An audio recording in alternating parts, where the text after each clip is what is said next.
नमस्कार and welcome back to अपना classroom. मैं योगी सर आपको अपने यूट्यूब चैनल में स्वागत करता हूं। दोस्तों, इसके पहले हमने मौर्य राजवंश की स्थापना तथा चंद्रगुप्त मौर्य के उदय के बारे में चर्चा कर ली थी। ये वीडियो मौर्य साम्राज्य के दौरान जो सामाजिक स्थिति थी इस बारे में है।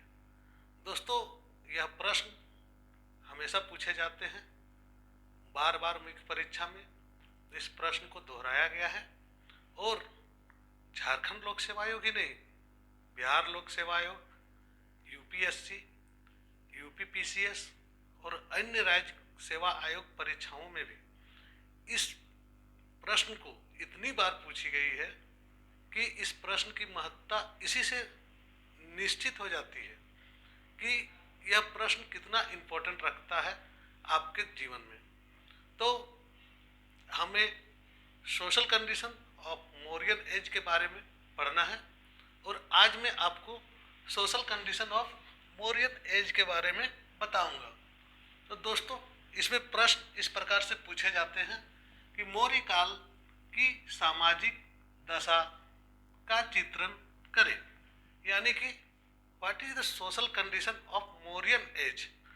समाज किस प्रकार की थी इस बारे में हमें बात करनी होती है और हमें इस बारे में चर्चा करके अपने जो विषय वस्तु को रखनी होती है।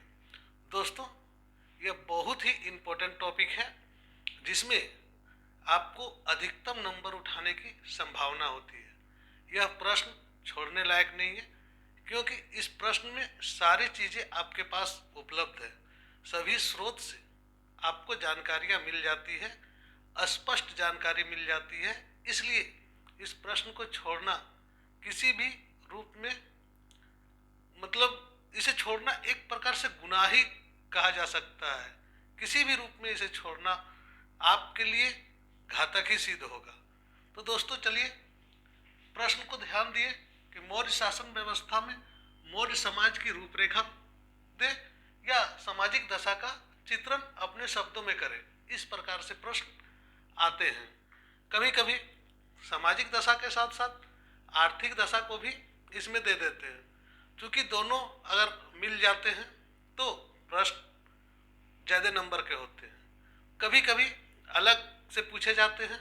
इसलिए मैं आप लोगों की सुविधा के लिए इस वीडियो को दो पार्ट में बनाऊंगा।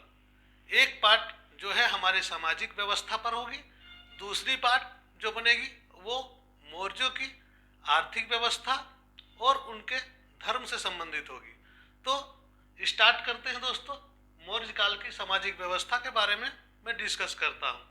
तो सबसे पहले हम क्या लिखेंगे, मौर्य काल की सामाजिक दशा। इसके पहले जो मौर्य राजवंश की स्थापना 322 ईस्वी पूर्व से 185 ईस्वी पूर्व के बीच में थी, जो मौर्य साम्राज्य जो चली थी, इसके बारे में थोड़ा सा ओवरव्यू देंगे, जो कि हमने पहले वीडियोज में बता चुका हूँ। और अभी मैं लेट न करते हुए डायरेक्ट प्रश्न पे आता हूँ। तो मौर्य काल का सामाजिक दशा क्या था, तो हेडिंग देंगे हम मौर्य काल के सामाजिक दशा। इसमें लिखेंगे क्या, मौर्य काल आते आते वर्णाश्रम व्यवस्था एक निश्चित आधार प्राप्त कर चुका था। वर्ण व्यवस्था कठोर होकर अब जाति के रूप में बदल गए थे। वर्ण व्यवस्था कठोर होकर अब जाति के रूप में बदल गए थे, मतलब जन्म के आधार पर वर्ण व्यवस्था अब लागू हो गई थी। यूनानी लेखक जो उस समय विदेशी विवरण से यूनानी लेखक ने जो जाति व्यवस्था को अत्यंत जटिल माना, मतलब यहाँ की जो जाति व्यवस्था है वो अत्यंत ही जटिल है। इसी अनुसार मेगास्थनीज ने अपनी पुस्तक, किसने, मेगास्थनीज ने अपनी पुस्तक इंडिका में जो है वो वर्णन किया है यहाँ पर, और 7 वर्गों का उल्लेख किया है, जिसमें से मैं आपको बता देता हूँ 7 वर्गों का जो उल्लेख किया है वो कौन कौन से वर्ग है। पहला होता है उनके अनुसार दार्शनिक का वर्ग, दार्शनिक। दूसरा वर्ग था जो दार्शनिक के बाद कृषक का आता है, तीसरा जो वर्ग होता है वो योद्धा का था, योद्धा यानी कि कुल मिला के जो क्षत्रिय थे उनके बारे में। चौथा जो वर्ग है वो है आपका पशुपालक, पशुपालक यानी कि कृषक और पशुपालक को उन्होंने अलग किया था। पांचवा जो वर्ग था उसको कारीगर यानी कि जो हमारे कारीगर लोग हैं उसके बारे में। और छठा जो वर्ग बनाया था उसे उन्होंने निरीक्षक के वर्ग में रखा था, निरीक्षक। और सातवां वर्ग उनका मंत्रियों का था, 7 में मंत्रियों का वर्ग हुआ करता। ऐसा इंडिका में वर्णन किया गया है, किसके द्वारा? मेगास्थनीज के द्वारा। हम इसी आधार पर सामाजिक व्यवस्था को लेके चलते हैं, क्योंकि मेगास्थनीज का इंडिका मानक भी है और उसका मूल रूप के बाद भी अनेक पुस्तक उसमें लिखे जा चुके हैं। और इसके साथ आप हम देखेंगे कि चाणक्य ने भी इसका समर्थन किया है। इसलिए कोई भी व्यक्ति इसमें सामाजिक व्यवस्था जो था, इसमें कहा गया है जो दार्शनिक लोग थे उसमें कि कोई भी व्यक्ति, समाज ऐसी व्यवस्थित थी कि कोई भी व्यक्ति अपने जाति से बाहर विवाह नहीं कर सकता था। लेकिन उसमें से जो दार्शनिक लोग थे उसको अपवाद में रखा गया था। दार्शनिक लोग विवाह कर सकते थे, वे किसी भी वर्ग के हो सकते थे दार्शनिक, और वे विवाह किसी भी जाति के साथ कर सकते थे। मेगास्थनीज का यह वर्गीकरण जो है व्यवसाय के आधार पर है, उन्होंने व्यवसाय के आधार पर ही इसका वर्णन किया था। लेकिन ब्राह्मण गुणों से वर्णित चारों वर्णों का बोध होता है, ना ही तत्कालीन समाज में बहुसंख्य जातियों की सूचना इसमें दी गई है कि कौन सी जाति अधिक संख्या में थी और कौन सी जाति कम संख्या में थी। इस वर्ग में ब्राह्मण तथा श्रमण दोनों को दार्शनिक वर्ग में ही रखा गया, क्योंकि दार्शनिक समाज में बुद्धिजीवी वर्ग होता था और उनका दरबार में, राजा के दरबार में और समाज में बड़ा ही सम्मान था।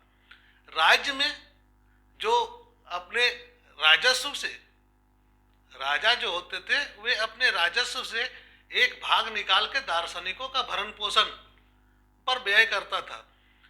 वे समाज में मुख्य रूप से दार्शनिक जो होते थे वे शिक्षा एवं संस्कृति के रक्षक होते थे। उसे ये माना जाता था कि यही है जो संस्कृति का रक्षक है और शिक्षा को अपने से नीचे वर्ग को या अपने से जो नीचे से आएंगे जो स्टूडेंट्स उन पर देते हैं या शिक्षा का दान करते हैं या ज्ञान का दान करते हैं। उनका मानना था वे सदा जीवन व्यतीत कर रहे हैं तथा अपना समय का अधिकतम समय अध्ययन और शास्त्रार्थ में व्यतीत करते हैं। इसलिए उनका जो व्यय होना चाहिए वो राज्य के जो राजस्व है उससे होना चाहिए। इसमें से कुछ जो जंगलों में निवास करते हैं, ऐसा भी कहा गया कि कुछ लोग जो थे जंगलों में निवास करते थे और वे कंदमूल फल खाते थे तथा वृक्षों के छाल पर रहते थे, ऐसा मेगास्थनीज ने वर्णन किया है।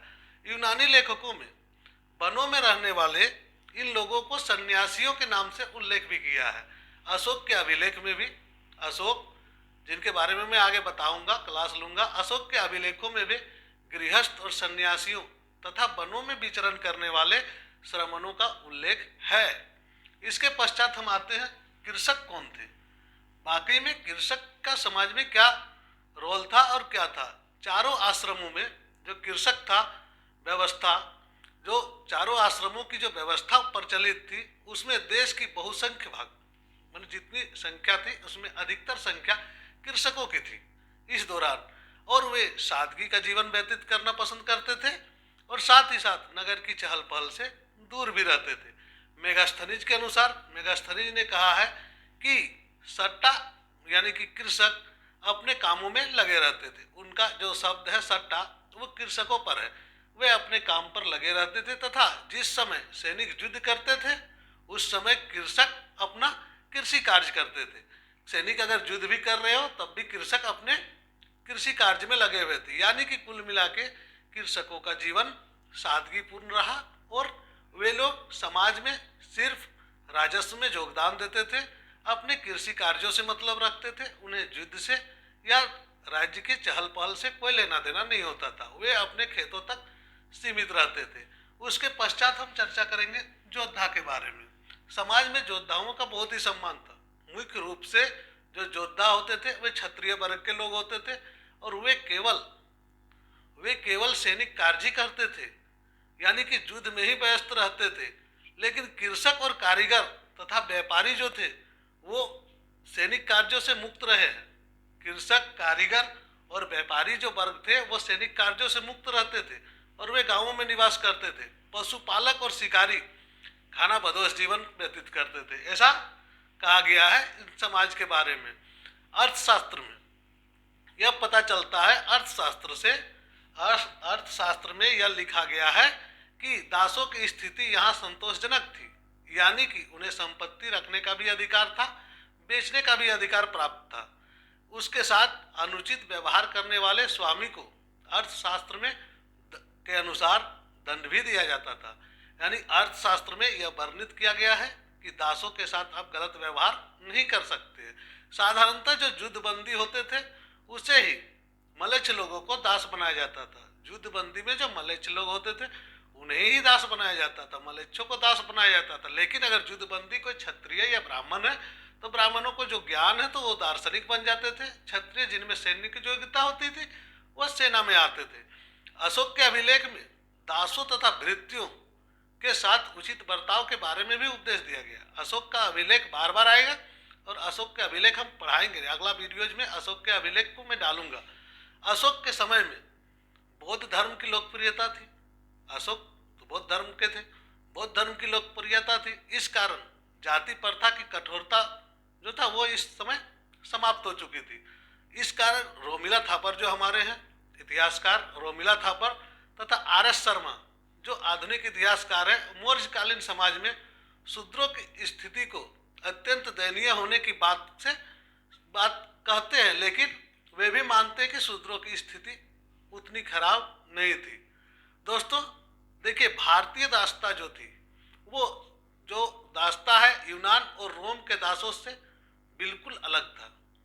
उन लोगों की जो दासता थी वो गुलामी जीवन भर का चलते आता था, लेकिन भारत में उस काल में ऐसी नहीं थी। मौर्य काल में राज्य के नियंत्रण जो था बहुत ही कठोर था और प्राकृतिक साधनों पर सर्वाधिक उपयोग करने का अगर किसी को अधिकार था तो वो राज्य को था।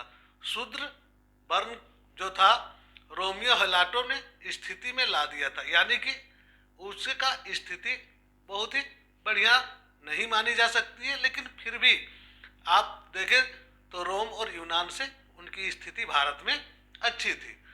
थापर जो रोमिला थापर है उन्होंने कलिंग युद्ध के बारे में लिखा है कि 1.5 लाख बंदियों को, जो 1.5 लाख बंदी उस समय हुए, उससे बंजर भूमि साफ कराई गई और नई बस्तियां बसाने के कार्य में लगाया गया। तो स्वाभाविक है, क्योंकि जो युद्धबंदी होंगे तो उन्हें तो बैठ के खाना नहीं खिलाया जाएगा। हमारे यहाँ भी जो बंदी होते हैं आज भी वो परंपरा चल रही है, आज भी जेलों में काम करने पड़ते हैं। उनके लिए उनका ऐसा कहना गलत है कि रोम में ऐसा नहीं होता था। रोम में इससे भी ज़्यादा घातक था। यूनान और रोम में दास जो कार्य करते थे वह ठीक थे, परंतु भारत में ऐसा नहीं था। ऐसी रोमिला थापर का मानना है, परंतु ऐसी बातें नहीं है। हमें अतिवादी विचारधारा के तरफ नहीं जाना है, संतुलित प्रश्न का उत्तर लिखना है। किंतु यह विचार अतिवादी है, ऐसे लिखेंगे कि यह विचार अतिवादी है। और यूनानी लेखक मेगास्थनीज ने भारतीय समाज में दास प्रथा के प्रचलित होने का उल्लेख किया ही नहीं ज्यादा कि दास प्रथा यहाँ थी, क्योंकि उन्हें पता ही नहीं चला कि ऐसी दासत्व व्यवस्था थी, क्योंकि जो व्यवस्था उन्होंने यूनान में देखा था वो व्यवस्था यहाँ ऑलरेडी थी नहीं, जिस प्रकार की घृणित व्यवस्था था। इसलिए यह कहा जा सकता है कि दासों की स्थिति यहाँ बहुत ही अच्छी थी, दूसरे जैसे यूनान और रोम के अपेक्षाकृत। संभव है विद्रोह की आशंका को समाप्त करने के लिए उन्हें कलिंग से हटा दिया गया है। हकीकत ये भी हो सकता है कि फिर से वे लोग विद्रोह न करें, इसलिए उन्हें कलिंग से हटाकर कहीं अन्यत्र ले जाया गया और काम में लगा दिया गया। आर.सी. मजूमदार जी भी इस विचार का सहमत है और उन्होंने कहा कि दक्षिण पूर्व एशिया वे लोग चले गए और भारतीय संस्कृति का प्रचार किए। आर.सी. मजूमदार जी ने कहा कि उन दासों को दक्षिण पूर्व एशिया भेज दिया गया और उन्हें भारतीय संस्कृति का प्रचार करने के लिए लगा दिया गया। ये संभव संभावनाएं ही हैं। यूनान तथा रोम में दास जो थे वह बहुत ही जो मतलब कष्टपूर्ण जीवन जीते थे, जो मजदूरी भी करते थे और मजदूरों की भांति ही रहते थे, जैसा भारत में नहीं था। किंतु यह भी कहा जा सकता है कार्यों की समानता और वेतनभोगी श्रमिक दासों को ही जाता था। डॉक्टर इतिहासकार हैं डॉक्टर ओम प्रकाश जी ने स्पष्ट किया है कि दास की अवधारणा के अंतर्गत दास कहे जाने वाले स्वामी, जो दास कहे जाने वाले स्वामित्व, मतलब दास का जो स्वामी होता था वो चाहता तो अपने दास को दूसरे के पास भेज सकता था या बेच सकता था। ये अभी भी औद्योगिक क्षेत्रों में बंधुआ मजदूरों की परंपरा चलती है। तो दासों की परंपरा उस समय भी थी, परंतु उतनी विकराल नहीं थी जितनी कि दूसरे जगहों में थी। तो आपको एक चीज और है कि यहाँ के जो दास होते थे वो मुख्य रूप से किसानी के कार्य करते थे तथा पशुपालन करते थे और वाणिज्य भी शूद्र का ही धर्म बताया गया। इसमें कहा गया है कि शूद्र लोग ही वाणिज्य भी करते थे। इसमें एक शब्द टर्म आता है जिसको शूद्र कर्षक कहा गया है। जो शूद्र कर्षक नाम का एक टर्मोलॉजी आपको मौर्य साम्राज्य में मिलेगा जब पढ़ेंगे। तो इसका मतलब होता था वैसा किसान जो जन्म से शूद्र रहा हो और वो आज किसान बन गया। उन्हें सेना में भर्ती होने का भी अधिकार था और संपत्ति रखने का भी अधिकार था। वे सेना में भी भर्ती हो सकते थे और संपत्ति भी रखते थे, कृषि योग्य भूमि खरीद भी सकते थे और कहीं भी जाके वर्ण संकर जातियों के साथ अपना विवाह भी कर सकते थे। इस देखिए मौर्य काल में समाज की दशा यूनानी समाज के दासों से बहुत अच्छी थी। मतलब कुल मिला के दासों की स्थिति जो यहाँ थी वह बहुत अच्छी थी। गौतम के धर्मसूत्र जो कि अर्थशास्त्र से भी प्राचीनतर है, गौतम का धर्मसूत्र, गौतम जी ने जो लिखा है धर्मसूत्र, वो अर्थशास्त्र से भी प्राचीन ग्रंथ माना जाता है। उसमें वार्ता एक शब्द है जिसको शूद्र धर्म का बताया गया है। और मनुस्मृति में भी शूद्रों को संपत्ति का अधिकार था। मनुस्मृति जो हमारा आधुनिक कानून का जो प्रथम कानून की किताब हम मानते हैं, उसमें भी आपका शूद्र का वर्णन किया गया और उन्हें धन रखने की दिया गया था। समाज में परिवार व्यवस्था थी वह प्रथा संयुक्त परिवार की ही थी और लड़कों की वयस्कता की उम्र उस काल में जो था बॉयज के लिए 16 इयर्स था। मतलब 16 साल में लड़के को जवान माना जाता था और लड़कियों का 12 साल में और 12 साल में गर्ल्स का। मतलब आज जैसे हमारे हैं 21 और 18, उस समय ऐसे नहीं था। उस समय था 16 वर्ष और कन्याओं के लिए 12 वर्ष। और मनुस्मृति में यह भी कहा गया है कि विवाह 8 प्रकार के थे और 8 प्रकार की विवाह इस काल में प्रचलित थी। इसका मतलब क्या है कि मनुस्मृति से जो विवाह के नियम थे वो नियम यहाँ भी प्रचलित थे। तलाक प्रथा का भी प्रचलन था और तलाक पति पत्नी की संपत्ति से संभव था, सहमति से संबंध था। पति पत्नी के सहमति से तलाक भी हो सकता था। ऐसा भी माना जाता था कि बहुत सारे जो पति लोग विदेशों में यानी कि युद्ध करने के लिए दूसरे देश जाते थे और उसके साथ कुछ शारीरिक अगर अपंगता हो गई और या कुछ बीमारी उनको हो जाती थी तो ऐसी स्थिति में वे अपने पत्नी से तलाक भी ले सकते थे और पत्नी भी उन्हें तलाक दे सकती थी। पति की मृत्यु हो जाने की स्थिति में स्त्री अपना पुनर्विवाह करने के लिए स्वतंत्र होती थी। यह भी समाज की एक जागरूकता थी। यानी कि कुल मिला के विधवा विवाह का प्रचलन था। अगर पति मारा जाता है तो पत्नी दोबारा विवाह कर सकती थी। विवाहिता स्त्री, जो विवाहित स्त्री हुआ करती थी, वह उपहार में आभूषण और अपनी संपत्ति का मालिक वही होती थी। यानी कि स्त्रियों की अपनी संपत्ति रखने का अधिकार था। अगर पति अत्याचार करता था तो पत्नी उसके विरुद्ध न्यायालय जो उस समय था, वह हम मौर्य प्रशासन में बताएंगे, उस समय जो न्यायालय था उसमें अपना अत्याचार के खिलाफ आवाज भी उठा सकती थी। कुलीन परिवारों में कुलीन परिवारों में बहुविवाह की प्रथा थी, लेकिन नॉर्मल लाइफ में बहुविवाह की प्रथा नहीं थी। समाज में अंतरजातीय का विवाह का भी प्रचलन था, परंतु वह दार्शनिकों तक ही सीमित था, सभी के लिए नहीं। उच्च जाति की व्यक्ति अपने से नीचे जाति का व्यक्ति से अगर विवाह कर लेता है, यानी नीचे जाति की कन्या से विवाह करता है, तो उसे अनुलोम विवाह कहा जाता था। और अगर उच्च जाति की कन्या निम्न जाति के पुरुष से विवाह कर लेता था, तो उसे प्रतिलोम विवाह कहा जाता था। यहाँ पर एक एग्जाम्पल चंद्रगुप्त मौर्य का भी मैं देना चाहूँगा। चंद्रगुप्त मौर्य ने यूनानी कन्या से विवाह किया था, और जो कि समाज में एक क्रांतिकारी कदम माना गया था तत्कालीन समाज के लिए। उन्होंने यूनानी जो कन्या से विवाह किया था, उसको समाज ने क्रांतिकारी कदम माना था, क्योंकि उन्होंने अंतरजातीय विवाह की थी और साथ ही साथ दूसरे धर्म के साथ वैवाहिक संबंध स्थापित किए थे। यूनानी लेखकों के विवरण से, जो यूनानी लेखक थे उनके विवरण से ये बात पता चलता है कि उनकी जो अंगरक्षिकाएं थी, यानी चंद्रगुप्त मौर्य की जो अंगरक्षिकाएं थी, उसमें भी महिलाएं हुआ करती थी।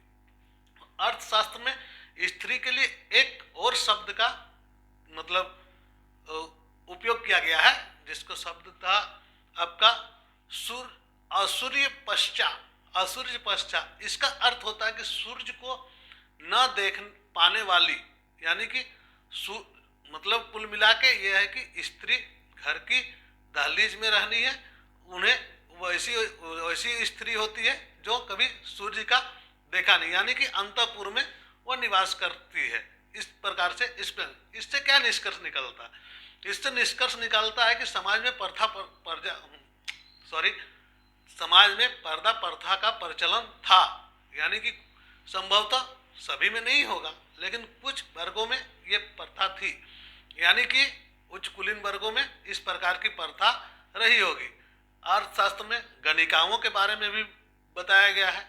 समाज में चूंकि मैं सामाजिक जीवन चर्चा कर रहा हूँ, तो विवाह महिलाओं की स्थिति, ये महिलाओं की स्थिति के बारे में बता रहा है। अर्थशास्त्र में गणिकाओं के बारे में भी जानकारी मिलती है, और इसका जो देखरेख करते थे उसमें से एक गणिकाध्यक्ष का पद भी हम प्रशासन में पढ़ेंगे, और इसकी नियुक्ति राजा खुद करते थे। गणिकाध्यक्ष के पद का नियुक्ति राजा स्वयं करते थे। इस वर्ग में महिलाओं में जो गणिकाएं होती थी, उन महिलाओं में अभिनेत्री जो होती थी, या नर्तकी होती थी, या गायकी में शामिल होती थी, ये लोग गणिकाएं होती थी। हम लोगों ने देखा है अनेक बार और कई जगहों में पढ़ा है कि उच्च कोटि की गणिकाएं उस समय रहती थी, जो दूसरे राज्यों में जाकर वहाँ पर विष कन्या वगैरह की भी भूमिका निभाती थी, और राज्य का प्रशासन और शासन में भी योगदान देती थी। ऐसा हमने देखा है कि जो हमारे चाणक्य जी हैं, उनके अंतर्गत ऐसी ऐसी गणिकाएं थी जो विष कन्या होती थी और सभी गुणों में निपुण होती थी, दक्ष होती थी, शासन प्रशासन में भी दक्ष होती थी, और साथ ही साथ कूटनीति में भी दक्ष होती थी। इस प्रकार से देखते हैं कि महिलाओं का जो स्थिति था, ऐसा नहीं माना जा सकता है खराब है, क्योंकि महिलाओं की स्थिति इस काल में बहुत ही बढ़िया थे। मेगास्थनीज लिखता है कि लोग मितव्ययी यानी कम खर्च करने वाले होते थे, और उनका आचरण बहुत ही नैतिक आचरण था। वो सदाचार जीवन व्यतीत करने वाले होते थे, सद्गुणों से लेस होते थे, और इस प्रकार से वे अपने जीवन को व्यतीत करते थे। भोजन में मुख्य रूप से अन्न, फल, दूध का सेवन करते थे। कभी कभी कहीं कहीं मांस का सेवन के लिए देखा गया है, परंतु सभी जगहों में नहीं। अन्नों में मुख्य रूप से गेहूं, चावल, जौ का प्रयोग होता था, और इसका प्रयोग सभी लोग करते थे। भारतीय खाने का ढंग था वह इस प्रकार से कहा गया है, यह इंडिका में लिखा हुआ है, मेगास्थनीज के द्वारा जो इंडिका है उसमें, जब वे खाने बैठते तो उनके सामने तिपाई के आकार का एक मेज रख दिया जाता। कहा है मेगास्थनीज ने, जब वे खाने बैठते थे तो उनके सामने एक तिपाई मेज आकार का चीज रख दिया जाता था, जिसके ऊपर, उस मेज के ऊपर खाने के थाली और प्याला रखा जाता था, जिसमें सर्वप्रथम चावल डाला जाता था, फिर इसके बाद भोजन के अन्य पकवान जो आज भी हमारे समाज में प्रचलित है। आज भी हमारे गुजरात में इसी प्रकार से खान पान का परंपरा है। गुजराती समाज आज भी इस परंपरा से ही बंधे हुए हैं। वे अपने खाने के आगे में चारपाई रखते हैं, यानी कि छोटे से टेबल जैसे बने हुए होते हैं, उसके ऊपर में वे थाली रखते हैं, थाली के बाद भोजन परोसते थे। और कहा गया है कि वे जो भारतीय विधि द्वारा तैयार होते थे उन्हीं खानों को पसंद करता था। वे लोग वस्त्र, देखिए मौर्य काल में वस्त्र और आभूषण के शौकीन होते थे यहाँ के लोग, और उसमें कपड़े सोने और बहुमूल्य रत्नों से जड़े हुए, यानी बहुमूल्य रत्न पत्थरों से जड़े हुए गहनों का प्रचलन खूब था। अपने पुरुष जो अपने पीठ पर छत्रन धारण किए हुए रहते थे, साथ में सेवक लेके चलते थे, ये चीज होता था। यहाँ का इंटरटेनमेंट का जो साधन होता था, यानी कि जो इंटरटेनमेंट होता था उसमें क्या था, मुख्य रूप से रथ दौड़, घुड़दौड़, सांड युद्ध, बुल फाइट जिसको बोलते हैं, हाथियों को लड़ाना, मृगों को लड़ाना, पक्षियों का आपस में कलरव करवाना, ये सब जो है इंटरटेनमेंट का, मनोरंजन का उस समय साधन हुआ करता था। नट, नर्तक, गायक, वादक और विदूषक इस काल का मनोरंजन का सबसे बड़े साधन होते थे, और वे लोग मनोरंजन किया करते थे। राज्य की ओर से अनेक प्रकार के उत्सव भी होते थे, और इन उत्सवों और मेलों का आयोजन राज्य की देखरेख में होता था। अशोक ने कई हिंसक और मनोरंजन के साधनों के ऊपर पाबंदी लगा दी थी। हिंसक जो होते थे और मनोरंजन के साधन जो होते थे उस पर पाबंदी लगा दी थी। तो इस प्रकार से हम देखें कि कहेंगे कि उपरोक्त विवेचना से यह स्पष्ट हो रहा है कि मौर्य काल में समाज बहुत ही उन्नत और विकसित जीवन जीते थे। वहाँ जो इंडिका में वर्णित है उसमें 7 प्रकार के लोग उस समाज में निवास करते थे, जो इस प्रकार थे, उपरोक्त वर्णन में हमने बताया है। और इसमें लिखेंगे हम कि महिलाओं की स्थिति वर्तमान समाज की स्थिति से ही मिलती जुलती थी। दासों की स्थिति भी यहाँ अच्छी थी, कृषकों की स्थिति भी यहाँ अच्छी थी। योद्धा युद्ध करते थे, कृषक कृषि कार्य में लगे हुए रहते थे। उनका जैसे योद्धा का कार्य में कृषकों या व्यापारियों या शूद्रों का कोई लेना देना नहीं होता था, लेकिन सभी उनका जो है सहायता प्रदान करते थे। इसके पश्चात लिखेंगे महिलाओं की स्थिति यहाँ सामान्य थी, उन्हें आदर के साथ देखा जाता था। मनोरंजन के रूप में वे विभिन्न खेलों का से अपने मनोरंजन का साधन जुटाते थे। दोस्तों, इस प्रकार से आपका यह प्रश्न कंप्लीट होता है। यह 20 नंबर का प्रश्न आएगा, जब भी आएगा तो इस प्रश्न को हम इस प्रकार से लिखेंगे। इसके बाद का वीडियो हमने आर्थिक और धार्मिक व्यवस्था पर बनानी है। आप जिन्होंने भी सब्सक्राइब नहीं किया है अभी तक कर लें, क्योंकि इसके पश्चात हिस्ट्री के पश्चात जो मैं नया टॉपिक स्टार्ट करूंगा एंशिएंट के बाद, वह और इम्पोर्टेंट होगा और शायद उसका वीडियोज बहुत ही आप लोगों को इंटरेस्टिंग भी लगेगा। ये भी आपको मुख्य परीक्षा के दृष्टिकोण से मैं सारे वीडियोज बना रहा हूँ। प्रारंभिक परीक्षा को आप लोग तो स्कोर कर लेंगे, मुझे पता है। मुख्य परीक्षा को कैसे करेक्ट करेंगे इस बारे में सारे वीडियोज मेरे हैं। धन्यवाद दोस्तों, जोहार।